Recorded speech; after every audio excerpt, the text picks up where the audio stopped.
जब लोगों को आपसे काम हो तो उनके लहजे में रूह अफ़ज़ा उतरता है।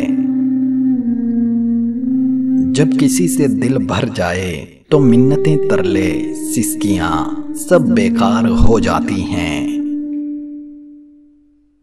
गम को मामूल मत समझो, ये हजारों खुशियों को खाने की सलाहियत रखता है।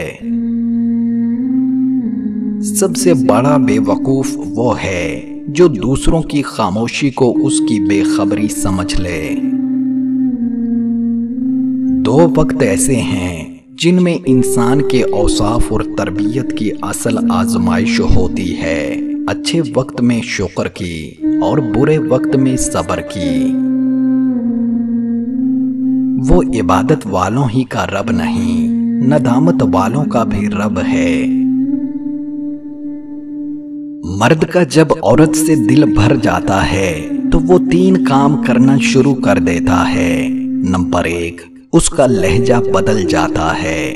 नंबर 2, वो औरत के किरदार पर उंगली उठाने लग जाता है। नंबर 3, वो मसरूफ होने का बहाना बनाता है। सब एक जैसे होते हैं, बस डसने का तरीका मुख्तलिफ होता है। एक सच्ची बात यह है कि इंसान का बेहतरीन साथी उसकी सेहत है। तस्वीर और तसव्वुर हमेशा हसीन होते हैं,